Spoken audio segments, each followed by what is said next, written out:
কিছুক্ষণ আগেই শেষ হলো 2025-এর উচ্চ মাধ্যমিক বাংলা পরীক্ষা। প্রশ্ন কিন্তু বেশ নরবে গরমে যথেষ্টই ভালো হয়েছে। তো আমরা একে একে সমাধানে আসব। সম্রাট এক্সক্লুসিভ থেকে এবারও যে 100%-এর বেশি প্রশ্ন কমন তারও প্রমাণ দিয়ে দেব। আর প্রশ্নে দু একটি জায়গাতে ভুলও রয়েছে, সেটা তোমাদের বলে দেব। টাকাটা কোথায় রিলিফ ফান্ডে দিয়ে আসতে হবে। পরবর্তী প্রশ্ন রয়েছে, মৃত্যুঞ্জয় কোথায় এসে বসলো? অফিসের কুঠুরিতে। এখানে কিন্তু অপশানটা নেই, উঠোনে, দোকানে, বারান্দায় হবে না, এখানে উত্তর হবে ঘরে। এবার পরের প্রশ্ন, ভাত খেয়ে দেহে শক্তি পেলে উৎসব কি খুঁজে বের করবে? বাদাটা বা আসল বাদাটা। আমি কিন্তু এটা বহুবার বলেছিলাম, এখান থেকে বড় প্রশ্ন আসারও একটা সম্ভাবনা ছিল। বুড়িকে হরিবোল বলতে শুনেছে। আমি গতকালকের দিনে যখন তোমাদের এমসিকিউ এর সাজেশন বলছিলাম লাইভে, তখন বলে দিয়েছিলাম বুড়িকে কে কি বলতে শুনেছে। এই জায়গা থেকে একটা শর্ট আসবে, দেখো এসেছে। ড্যাশ এতক্ষণে মুখ খুলল, বুড়িমা তুমি মরনি। এখানে হবে নীল উদ্দীপরা চৌকিদার, অর্থাৎ চৌকিদার, অপশান সি হবে। কবি কঠিন বলে তাকে কি করেছিলেন? ভালোবেসেছিলেন। সত্য কঠিন বলে কবি তাকে, উত্তর হবে ভালোবেসেছিলেন। পরের প্রশ্ন, কিসের মতো লাল আগুন? আমি কালকেও বলেছিলাম উল্টো দিকে দেবে, দিয়ে বলবে কিসের মতো। দেখো সেই রকমই এসছে, এখানে হবে মোরগ ফুলের মতো লাল আগুন। পরের প্রশ্ন, আমার ক্লান্তির উপর ঝরুক মহুয়ার ফুল। পরের প্রশ্ন, গাছগুলি বসাও। দেখো এই প্রশ্নগুলো হুবহু আমি লাইভে যখন প্রশ্ন ধরেছিলাম, এই প্রশ্নগুলো কিন্তু আমি তোমাদের বলেছিলাম গাছগুলো তুলে আনো, বাগানে বসাও। কোথায়? বাগানে। নিহত ভাইয়ের শবদেহ দেখে, এটাও কালকে আমি বলেছিলাম লাইভে, ক্রোধ। সম্রাট এক্সক্লুসিভ বইয়ে তো আছেই। পরের প্রশ্ন, সে অভিনয়েও ভঙ্গির বহুল ব্যবহার রয়েছে। কোন অভিনয়? এটাও কাল বলেছিলাম, কাবুকি থিয়েটারের কথা। রজনীকান্ত থিয়েটারে আসার আগে কি ছিলেন? Inspector of police. পুত্র রাজনীতি বড় কূট। এই প্রশ্নটা তোমরা বহুবার আমায় জিজ্ঞাসা করতে, আমিও বলেছি এটা রজনীর উক্তি, সংলাপটি হচ্ছে ঔরঙ্গজেবের, তো এখানে রজনী হবে। ভারত জয় করেছিল তরুণ আলেকজান্ডার, এই উত্তরটা সঠিক হবে। বলি কান্দারি তিনবার কাকে ফিরিয়ে দিয়েছিলেন? তিনবার ফিরিয়ে দিয়েছিলেন মর্দানাকে। পরের প্রশ্ন, বাংলা গানের সঞ্চারীর প্রবর্তক। এটা আমি বারবার তোমাদের অনেকবার বলেছি, সম্রাট এক্সক্লুসিভেও ছিল রবীন্দ্রনাথ ঠাকুর। সহজ পাঠ গ্রন্থের অলঙ্করণ, সম্রাট এক্সক্লুসিভ বইয়ে ছিল নন্দলাল বসু। বাঞ্ছারামের বাগান, এটা তোমরা অনেকে বলছো এটার নাম তো শুনিনি, এটাও কিন্তু সম্রাট এক্সক্লুসিভ সাজেশন বইয়ে আছে। এটা এই যে বাঞ্ছারামের বাগান তোমরা দেখতে পাচ্ছ, এটা হচ্ছে তপন সিংহের, অপশান সি হবে। আমরা চলে যাব পরবর্তী প্রশ্ন, ইনস্টিটিউট অফ নিউক্লিয় ফিজিক্স, মেঘনাথ সাহা। পরের প্রশ্ন, মোহনবাগান ক্লাব গঠিত হয় 1889। তুলনামূলক ভাষা বিজ্ঞানের সূত্রপাত করেন স্যার উইলিয়াম জোন্স, এটাও কমন প্রশ্ন ছিল। অন্ন শব্দটির বর্তমান অর্থ নয় কিন্তু আদি অর্থ ছিল খাদ্য, এটাও সম্রাট এক্সক্লুসিভে ছিল। মৃত্যুঞ্জয় অফিসে যায় না, কেন? কারণ সে ফুটপথের আদি অন্তহীন ফুটপথ ধরে সে ঘুরে ঘুরে বেড়ায়, অন্য প্রার্থীদের দেখে, এটুকু লিখলেই হবে। সে যেন কেমন হয়ে যাচ্ছিল, কার কথা বলা হয়েছে? তার এমন হয়ে যাওয়ার কারণ কি? উৎসবের কথা বলা হয়েছে, অপঘাতে বউ ছেলে মেয়েকে হারিয়ে সে যেন কেমন হয়ে গিয়েছিল, এটাই হবে উত্তর। চলে যাব পরের প্রশ্নে, শাশুড়ির মাছ খাওয়া ঘুচে যায়। আমি এটা বারবার বলেছিলাম, মাছের নাম ট্যাংরা, তারপর ভেটকি, কি কি ছিল সেগুলো তোমাদের এখানে লিখতে হবে। পৌষে বাদলা সম্পর্কে ডাকপুরুষের বচন, আমি বারবার বলেছিলাম এটা আসবে, এসেছে। রূপনারায়ণের কুলে জেগে উঠে কবি কি উপলব্ধি করেন? খুব সহজ, এ জগৎ স্বপ্ন নয়, এটাও কিন্তু আমি কাল তোমাদের বলেছি। এসেছে সে ভোরের আলোয় নেমে, কে কেন এসেছে? এসেছে কে নেমে এসেছে, ও নেমে এসে কি করেছে? হরিণটি নেমে এসে ঘাস খেয়েছে। মেঘ নদীর মহুয়ার দেশে কি দেখা যায়? মহুয়া পথের দুধারে আর কি দেবদারুর দীর্ঘ রহস্য দেখা যায়। ক্রন্দনলতা জননীর পাশে না থাকতে পারলে কি কি অর্থহীন, এটাও আমি তোমাদের বলেছিলাম। এটা এসে গান গাওয়া, লেখালেখি, আঁকা আঁকি, এগুলো। দুরন্ত অভাব থেকেই কোন অভাবের কথা বলা হয়েছে? আলো ঝালোর সিন সিনারি, তার অভাব। একটুও ভালো লাগে না বাড়িতে, বক্তার ভালো না লাগার কারণ কি? তার বাড়িতে কেউ নেই, তিনি পৃথিবীতে একা, তার ঘর সংসার নেই, তাই রজনী ভালো লাগে না। পড়তে জানে এমন এক মজুরের প্রশ্নতে কোন কোন দেশের কথা আছে? আশা করি তোমরা জানো, ভারতের কথা আছে, ভারত জয় করলো, বাইজেন্টিয়াম, এইরকম যে কোনো দু তিনটে দেশের নাম লিখলেই হয়ে যাবে। বাংলা ভাষায় পরের প্রশ্ন হচ্ছে, ভাষা বিজ্ঞানের দিক থেকে আদর্শ অভিধানের স্তর, এটাও কিন্তু আমাদের বইয়ে ছিল গঠনগত, অন্বয়গত, বর্গার্থগত। পরের প্রশ্ন প্রত্যয় কাকে বলে ও কয় প্রকার, এটা তোমাদের দেওয়া হয়েছে, এটাও সম্রাট এক্সক্লুসিভ বইয়ে দেখো 166 পৃষ্ঠাতে ছিল।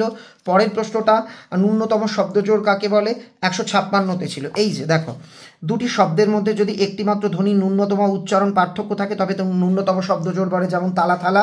আর একটা বলা হয়েছে যে প্রত্যয় কাকে বলে, দেখো এটাও আমি তোমাদের দেখিয়ে দিচ্ছি। প্রত্যয় পরেরটাতে এই যে প্রত্যয় কাকে বলে, এই যে দেখো অভিধানের যে ভাগটা বললাম, শব্দার্থের গঠনগত, অন্বয়গত আর বর্গার্থগত তোমরা দেখতে পাচ্ছ। আর প্রত্যয় কি এর ভাগ এই যে এখানে আমাদের বইয়ে ছিল। প্রত্যয় কাকে বলে, যেসব ধ্বনি বা ধ্বনিগুচ্ছ ধাতু বা পদের সঙ্গে যুক্ত হয়ে নতুন পদ তৈরি করে বা কখনো কখনো পদের পরিবর্তন ঘটায় তাকে প্রত্যয় বলে। এগুলো গেল। বড় প্রশ্ন, আমাদের বইয়ের প্রথম বড় প্রশ্ন, সম্রাট এক্সক্লুসিভ সাজেশন বইয়ের 1 দাগের প্রথম বড় প্রশ্নটাই পরীক্ষার 1 দাগে এসেছে। মৃত্যুঞ্জয়ের বাড়ির অবস্থা শোচনীয়, মৃত্যুঞ্জয়ের বাড়ির অবস্থা শোচনীয়। দ্বিতীয় প্রশ্নটা বই থেকে সরাসরি কমন নেই, তবে এই প্রশ্নই আছে একেবারে সহজ। কে কার সম্পর্কে বলেছে বাড়ির বড়, বা দেখো সব এক এক করে 3-4টে শর্ট জুড়ে একটা বড় কোশ্চেন করে দিয়েছে। আমি তোমাদের বলেছিলাম এরকম প্রশ্ন আসতে পারে যেখানে তোমাদের হয়তো 150 শব্দে লেখাও লাগবে না, 50-60 শব্দে উত্তর হয়ে যাবে। কার সম্পর্কে বলা হয়েছে, বাড়ির বড় বউ। উৎসব সম্পর্কে বলেছে, তার চাহনি উগ্র কেন সেটা লিখতে হবে, সে ক্ষুধার্ত এই কারণে।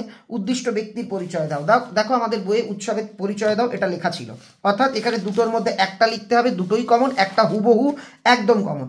তারপর আমরা এখানে একটা জিনিস আশ্চর্যজনক দেখেছি, আমরা ভেবেছিলাম ভারতবর্ষ থেকে প্রশ্ন আসবে, কিন্তু এটা খুব মানে প্রশ্নকর্তা বুদ্ধি করে ওই প্রশ্নটা স্কিপ করেছে। চলে আসছি তারপর, তবে যারা সম্রাট এক্সক্লুসিভ চ্যানেল বা ফলো করেছো বা বই পড়েছো তারা তো সবটাই কমন পেয়েছো। এবার রূপনারায়ণের কুলে থেকে সে কখনো করে না বঞ্চনা, এটাই এসেছে। আর আমি বারবার বলে দিয়েছিলাম একটাই প্রশ্ন শিকার থেকে, হরিণের পরিণতি।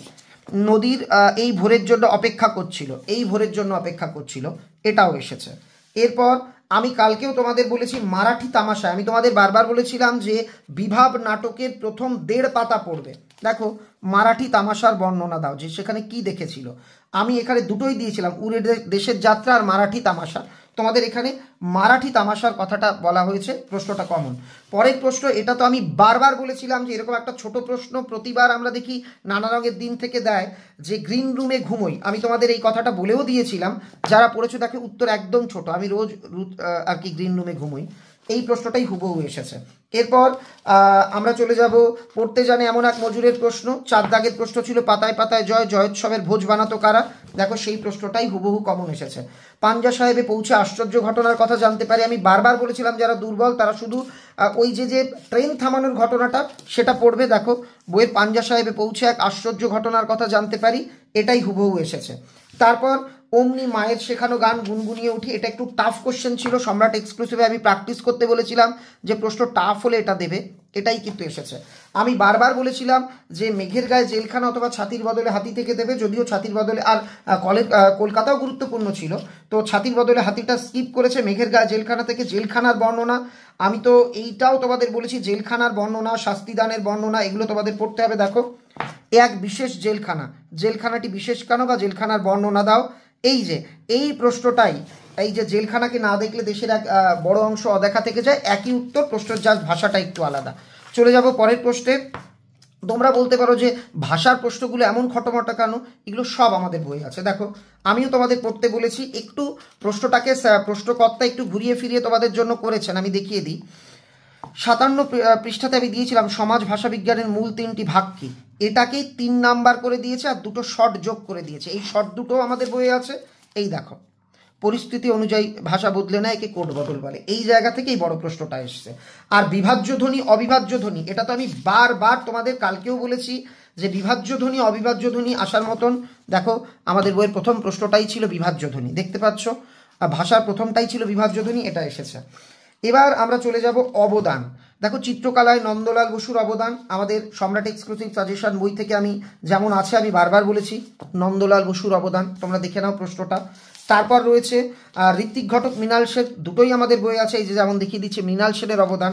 তারপর তোমাদের দিয়েছে কাদম্বিনী বসু গঙ্গোপাধ্যায় আর রাধা গোবিন্দ কর, এটাও আছে, এই যে কাদম্বিনী বসু, এই যে দেখতে পাচ্ছ কাদম্বিনী বসু, এই দেখো কুস্তি, সব পরপর এখানে হুবহু সব কমন। তারপর রচনা, আমরা দুটো রচনাতে আসি, দেখি কেমন কমন এসছে। রচনা থাকে 4টে। হ্যাঁ, জীবনীটা কিন্তু এবার একদম আনপ্রেডিক্টেবল ভাবে, কারণ জীবনী রচনা একবার যা আসে তা রিপিট হয় না, এবার কিন্তু মহাশ্বেতা দেবী রিপিট করে দিয়েছে। আমরা 10টা রচনা পড়তে বলেছিলাম, তার মধ্যে 5 নম্বরে ছিল বাংলার উৎসব আর ভ্রমণ। এখানে দেখো বাংলার উৎসব আর দেশভ্রমণ দুটোই এসছে, অর্থাৎ যারা আমাদের 10টা রচনা পড়েছো তারা দুখানা হুবহু কমন পেয়েছো, একটা নয়। এবার আসি বিতর্ক।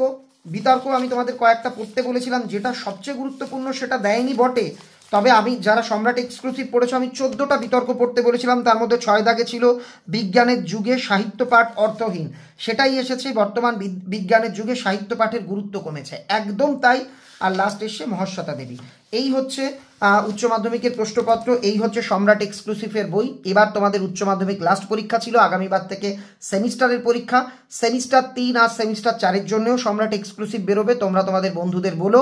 আগামী পরীক্ষার জন্য সবার অনেক অনেক আর কি সবাইকে শুভেচ্ছা জানাই।